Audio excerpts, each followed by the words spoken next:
welcome back to Brewtifully Made. It's good to see you. We are closing in on the end of this month already for 2024, and this is making me very scared about how fast this year is going to go because if the next 11 months fly by as fast as this one has, it's going to be the holidays in a heartbeat. And there's just, so many things I'd like to do this year. So let's dive into Doodle, and we are going to talk about pivoting, that lovely word that was coined during the pandemic that I'm going to share a little bit of thoughts around today because I am changing up how I'm finding something to doodle. I loved Want to Draw, but I just felt like every time we were tackling the doodle, it was bringing up some like just really obscure suggestions, which I mean, I guess that's fun. All I don't know. I was just not kind of feeling it anymore. So I was served a reminder on Instagram from one of the artists that I follow and love, Lovey, sorry. And I used to do her monthly challenges and forgot that she has these. And so found January's and bookmarked it. And once I just want to dive in to doing what the Friday doodle is for Dream. And I think that I will follow along because they're all different. And she also has like color palettes that you can follow. So that is a lot of fun. But I'm just gonna actually throw in some color this time, pull some markers out, and just doodle and talk what comes to mind when I think about dreaming. And it's going to be probably obscure and crazy, but that's fine. I just want to do something a little different now. So we are going to pivot and use this as a resource. So I am anxious to give everybody someone new to follow if you don't follow her and share these prompts because it gives you something to draw if you're kind of stuck and need a suggestion. So here we're going to dive into doodling about dream and talking about pivoting. So there's a lot of pivoting going on in my life. So my kiddos are dealing with some changes and working on being there for them at this moment is really important to me. And I wanted to highlight how that happens in a creative aspect too. I've got quite a few fun projects lined up for this year in my art and creative world. And some of them just have been coming out of the blue. Like they weren't planned. I didn't know the people that have reached out to me. I'm reaching out more, and it's phenomenal. So some of the things that I thought were in the works don't seem to be. So I was kind of relying and anticipating on having some projects that are kind of like stalling. So the new ones coming up are kind of fun and I'm excited about them. So it really makes you kind of reflect on what you can control and what you can't control and trying to learn how to adjust to that. I love fixing things. I love being a helper. I love helping people, helping businesses, helping my family, taking care of other people. I'm just a nurturer by heart, and I love being able to do something for someone. It just gives me a lot of joy. And even creating, I feel like it is a way of helping someone. So it's either something that they're thinking of that they want to do and or see in the world, and then you create it, and it's like, yes, I get to enjoy that. I love that. I love doing that. I love solving a problem creatively.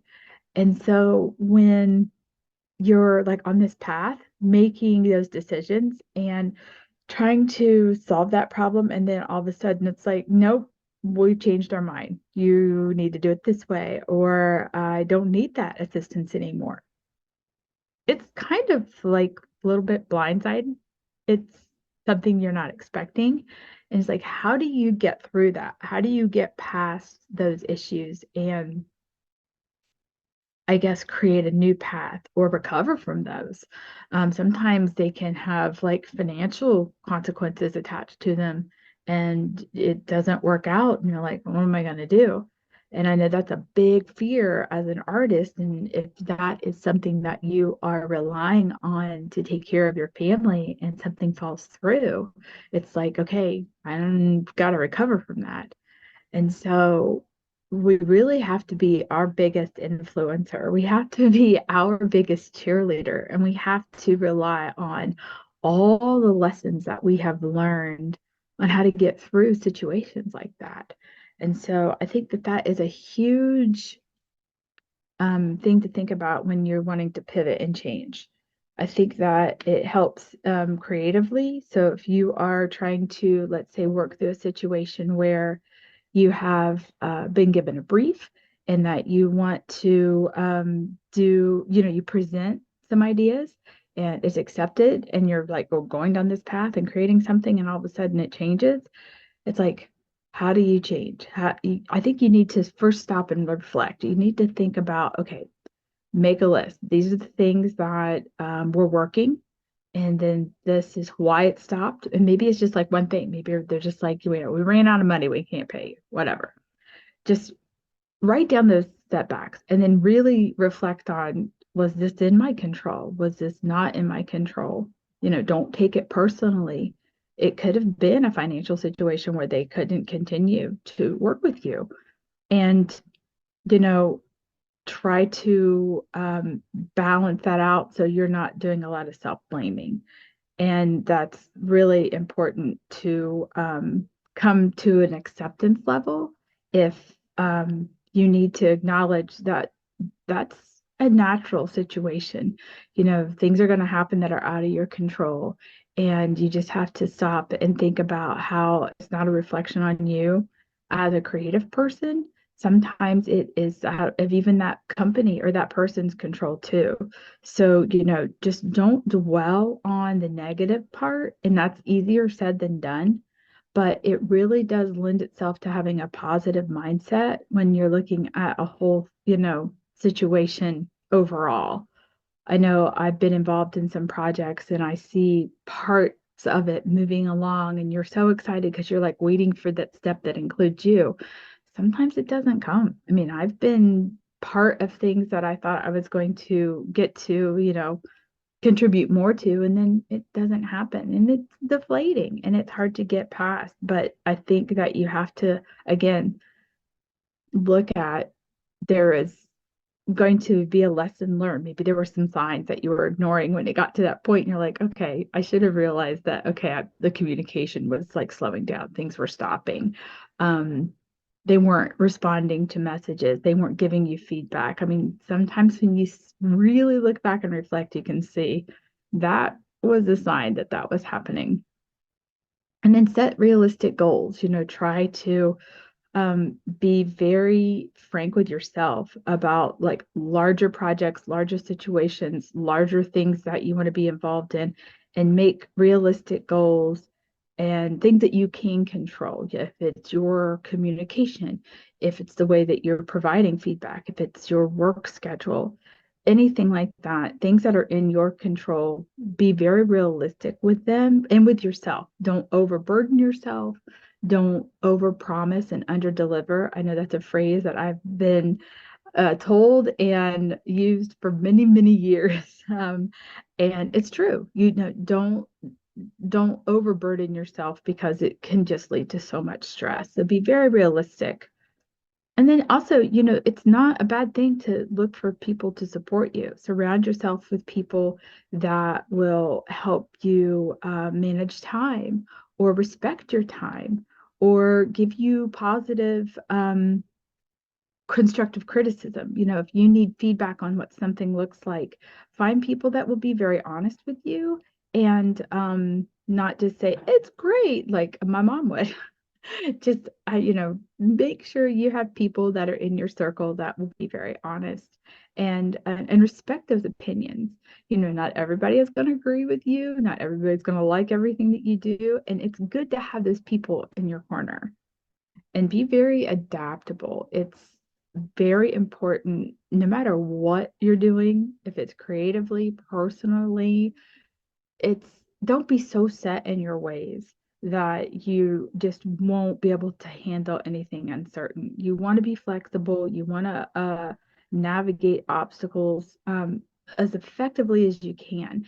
And I know that the older I have grown, the easier that has come to me because I honestly just started to not care about if everyone accepted me or not. I know when I was younger, I felt like, you don't like me and my world's crushed.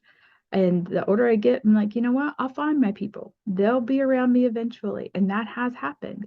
I have been too much for some people, and I realize, they're telling me that in certain ways. They aren't cheering for me. Everything was being criticized, and I couldn't do enough for them. And it's, come back to haunt me as, wow, that was a huge lesson learned. So, just being able to navigate those kind of obstacles and being adaptable and believing in yourself, that's huge. And never stop learning, never stop growing. And that can be with meeting and embracing new challenges. It could be with new classes. It could be with new um, methods that you're learning.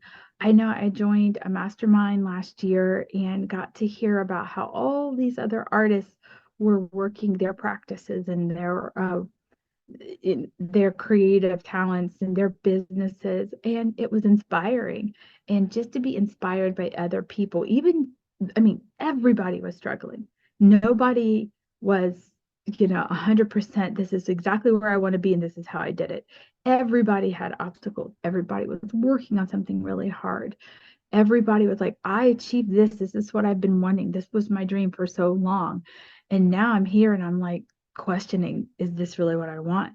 And it was just like, yes, it's never perfect. It's never going to be exact. It's never going to be smooth. I don't care who it is. I'm watching people that have achieved stuff with followers and classes and influencers, and they're struggling. They're struggling with their mental health. They're struggling with their family time. They're struggling with meeting expectations because now it's like, well, I've got to this point and now everyone expects me to be perfect all through this next segment of my life. And that's really hard. So putting those expectations on someone that's achieved a dream and making sure that you aren't falling under that, I guess, fear of, okay, I'm I'm here, I've made it, and can I maintain it? Because it's a lot of stress. So there's got to be a healthy balance. You have to keep that expectation, realistic and, create a few plans. I know it's fun to be spontaneous, but it's also really smart to like, okay, this is a plan and it's okay if I stick with it and do it in increments. Maybe it's a 2 week plan, maybe it's a monthly plan, maybe it's a half a year to a year plan. 5 year plans are good too. It's fun to make those plans and then hang on to them and then look and see how you've progressed. And it's amazing how fast time flies. I mean, look at this. It's already the end of January. And in 30 days, what have you done from the end of last year? And are you on any sort of plan or expectation of where you wanted to be? So it's good to write this, journal it, doodle it. I don't care how you do it, but just something that you can look back and say, wow, this is where I'm at, or this is where I'm still at, and I still have a lot to do. You've got to give yourself some grace. My gosh, that's the biggest thing. Be self-compassionate. You've got to be kind to yourself first before anybody else. You've got to understand that setbacks happen. You got to own your life, your mistakes, the things that you do. Everything has two sides to a story. So if it's a job that you're working on, Maybe you didn't give 100%. Maybe you were just like waiting till the last minute, did something and they don't like it. And you're like, oh, why didn't you like it? You chose me to do this. Look back. Did you really participate fully? Was your heart in it?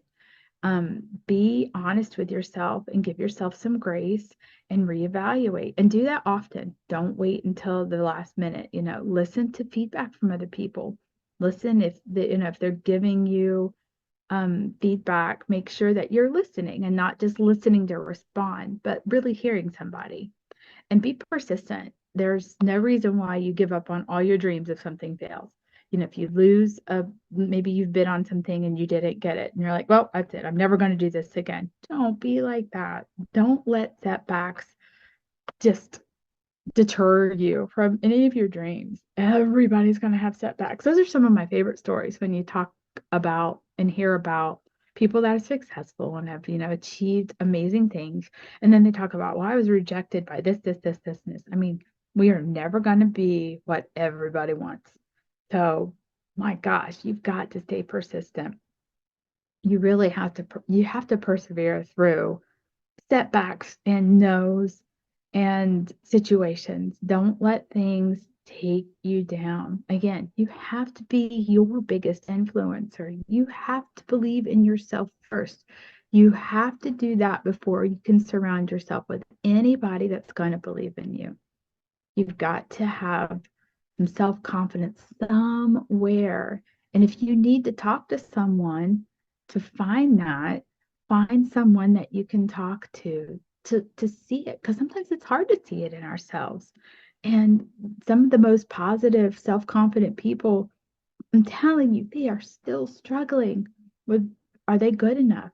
Is this what somebody wants in the world? Am I being unique and creative enough? Am I stalled? Oh my gosh, every business wants to still stay relevant. Every person still wants to be relevant. And sometimes we need to find those people in our lives that are going to remind us, yes, the world still needs you, your perspective, what you're offering. We still want to hear from you. And it's just really reassuring to have that in your corner.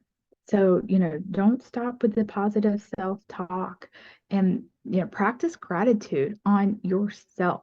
Write yourself positive messages. If you're sitting there going down the rabbit hole of Pinterest and Instagram, make a board of like positive affirmations just so you can refer back to it. And it's fun to find things that are relevant and research them based on like funny puns, or research them based on things that are of your interest, gratitude around, let's say it's a certain, genre of movie, or maybe it's something that you enjoy.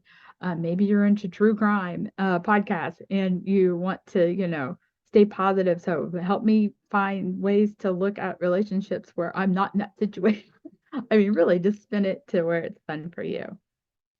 So I just wanted to make sure you're taking care of yourself. And I just want to make sure that over everyone that you're being kind to, that whenever there's a situation that you have to pivot from, through, around, that you're the center of that pivot, that you are the center of that change. You need to shrink back down into everything that's happening around you, and you have to focus on yourself first. And those are your ideas and your ideals, and that's what's most important. I just want to remind you that you are beautifully made. And here's my little set of doodles for dreams. And yeah, those are really out of the box, but this was fun. This was a good pivot. So I like this pivot. So we're going to stay with this pivot. And I hope that you have a wonderful weekend. And I can't wait to talk to you next time and see what the next doodle will be. So take care and have a beautiful Friday. You are beautifully made. Take care.